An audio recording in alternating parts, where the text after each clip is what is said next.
Doğma vətən üçün candan keçərək, qəlblərdə yaşayır hər an şəhidlər. Can ilə, qan ilə tarix yazıblar, əbəd məşəl tək yana şəhidlər. Ölürəm abalayam, zülmə əsarətə boyun əyməyib, düşmənə döyüşdə aman verməyib, qisasını almadan özü ölmək babalam.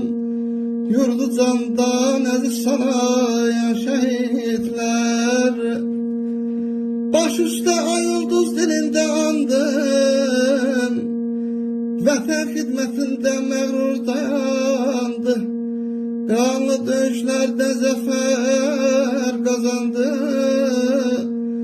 zalimin bağrını oyayan şəhidlər. Nərəsi titrədi yurtda,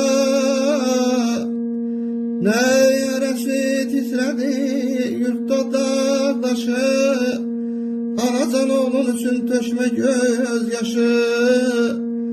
Mən Elşad Qazidə döyüş yoldaşı balam, odlar ölkəsinə həya şəhidlər, mən sizə qurban olum. Can şəhidlər ölürəm.